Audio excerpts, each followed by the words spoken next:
Today, we're answering questions. Regarding flight training, what are the most common mistakes student pilots make during their initial training, and how can they be avoided? Showing up unprepared. You waste so much time and money if you show up for a training flight without a plan. I think one of the biggest things that student pilots could do is to understand the roadmap. It's pretty straightforward once you understand. There is the pre-solo stage where you're learning the aircraft, the solo stage, cross-country flight training, the knowledge exam, and the check ride. When you break it down to your individual sorties, every flight should chip away at one of your requirements, and those requirements are laid out in the regulations. 14 CFR Part 61. The pre-solo requirements are listed out in Part 61.87. There are 15 items that you need to accomplish, and then the requirements for private pilot are laid out in a later section, Part 61.109. You can use that as a checklist, and every flight should chip away at one of those. If you're showing up to a flight without a plan, you're doing yourself a disservice. Even if your flight instructor doesn't assign you a mission, at the very least, have your 91.103 items prepared. That's your notices to air missions, get a weather brief, figure out if there are any delays in the airspace, know what runway's in use and its length, width, and composition, know where you're going to go if you can't make it back home, know how much fuel you'll need for at least 1 hour to an hour and a half of flight, and know your takeoff and landing distances. This alone will set you up nicely for your flight. On top of that, if you know where you're going, have the route planned out, adjust for wind, and have a specific fuel number. And then know what maneuvers you're practicing that day, and show up having completed a maneuver worksheet, or at the very least, having read through the airplane flying handbook and what it says on each maneuver. Most maneuvers are maybe 2 paragraphs long in the airplane flying handbook. To answer the question in a short version, show up prepared. More nitpicky things like more right rudder, fighting your flight instructor, that kind of stuff we can get into, but if you could show up prepared for each flight, I think that would go a long way. How do you balance teaching technical skills with ensuring that students develop strong situational awareness? Well, let's define situational awareness first.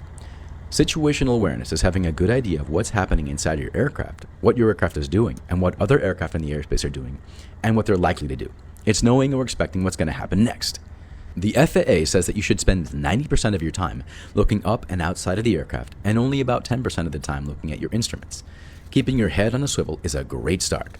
Recently, we have the introduction of the Automatic Dependent Surveillance Broadcast System, which allows pilots to have near real-time traffic on their electronic flight bags or their iPads. I think this is a great tool for increasing situational awareness, but it can be very easy to become complacent and rely too heavily on it. One way that you could train situational awareness is to spend time on the ground listening to ATC while watching aircraft on FlightAware or ForeFlight and tracking other aircraft in the airspace.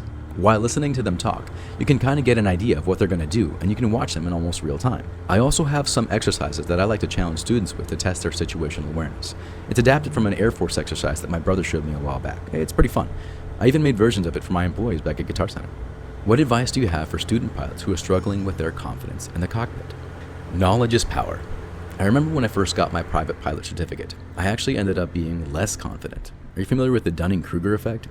Basically, when you start out in a field, you know that you don't know anything, so you're pretty humble. You learn more about the subject, and you start to gain confidence to the point where you think you know everything, but you haven't gotten enough knowledge to realize that you don't know anything. Eventually, you start to realize, wow, there is so much more to know in this field, so you feel like you don't know anything. And so when I became a private pilot, I actually felt like there was so much that I didn't know that I started to get a little hesitant about flying. Weather in particular was challenging for me.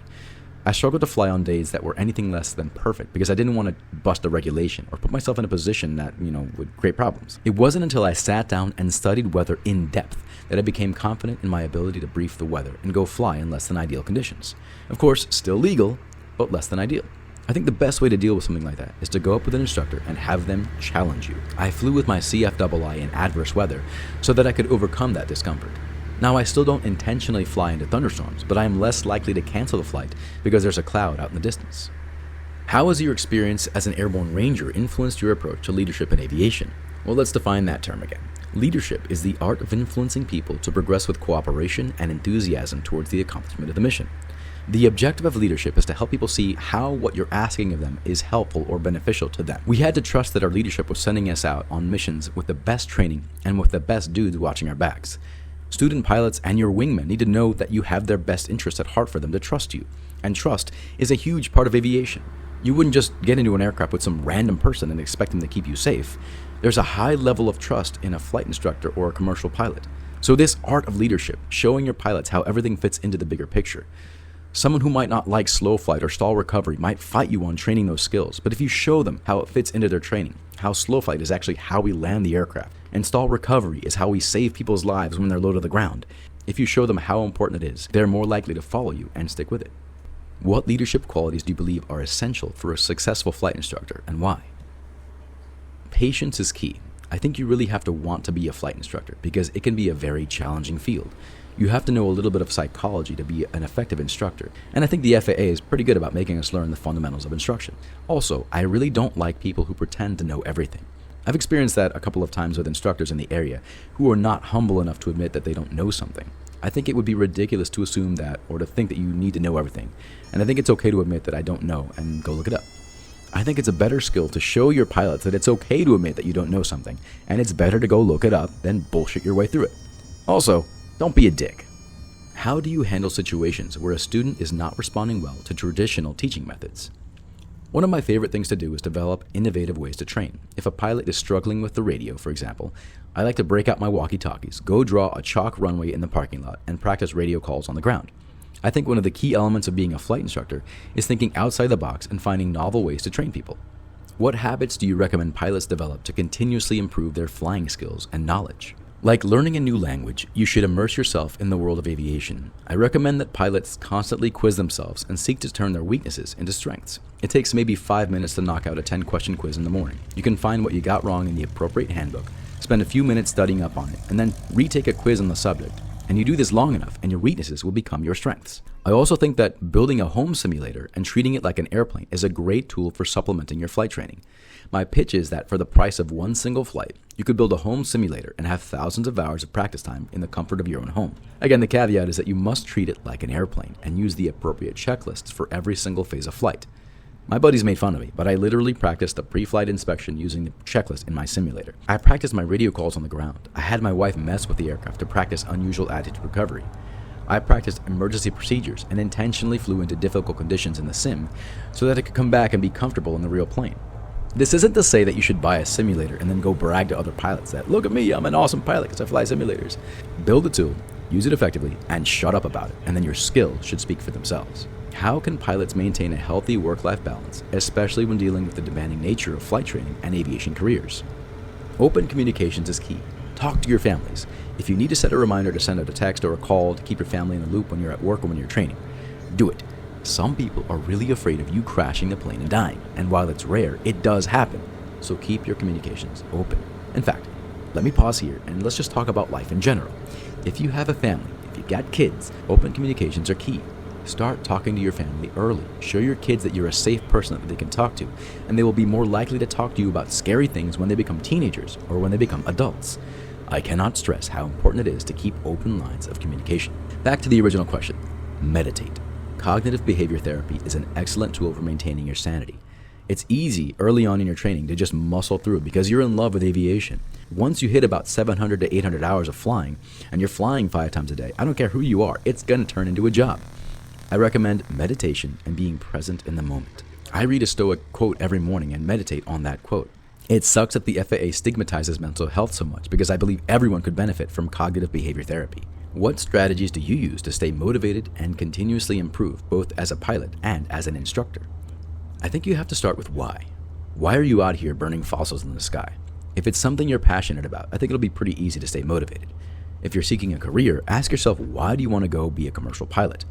I think if you have your why, your North Star, your guiding reason, I think it'll be pretty easy to stay on the path. Also, motivation is fleeting. I think you should develop discipline. Discipline is what gets you out of bed in the morning, even if you don't want to. Discipline is how you keep going to the gym, even on days when you're not feeling motivated. One of the great ways to do it is just build a habit and do a little bit every day.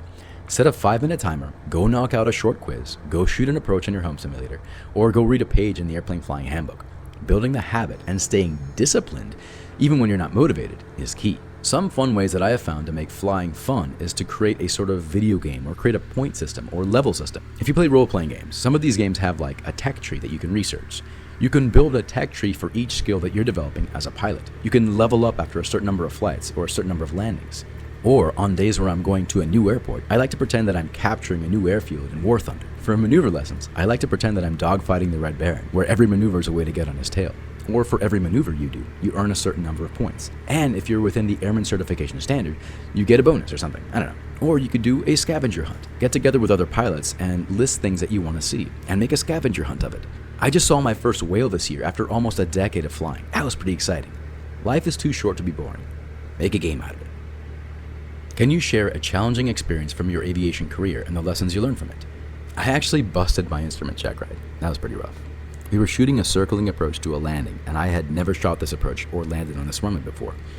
When I went visual, I did not have visual contact with the runway, so I elected to execute the missed approach. And the examiner said, "Oh, no, it's fine, it's right there." And he pointed off the right wing, and he said I could continue. I allowed myself to get into a position where I did not see the runway, but I trusted the examiner. When I did finally have visual contact with the runway, I realized that I was too high and too fast, and again thought I should probably go missed. But the examiner said, "It's fine, keep going." And I ended up landing long and busted due to my atrocious landing.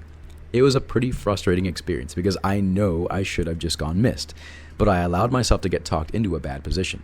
But I didn't let it get me down. I definitely made a mistake, but I continued the check ride and finished every other part of the mission and didn't let the error cloud my judgment for the rest of the flight. Once the ride was over, I didn't blame anyone else but myself because I was the one flying the plane.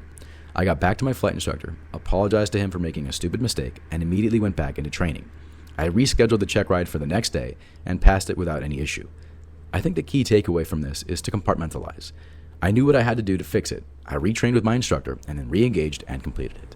What are some effective ways for pilots to stay current with new regulations, technologies, and best practices in aviation? Well, legally, we're required to complete a biennial flight review and come back and train with a flight instructor every 24 calendar months. This is a great start, but I think it would be wise to add additional training, maybe quarterly or even monthly. My flight instructors ended up being some of my best friends, and so I enjoy flying with them and hanging out with them even outside of training. Another great way to stay on top of things is to join a flying club and participate in any activities the club has scheduled.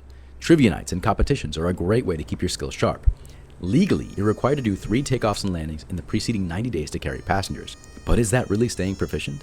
Fly as often as you can and challenge yourself. Take an instructor along and have them challenge you in a safe way. Remember our motto: through readiness and discipline, we are the masters of our fate.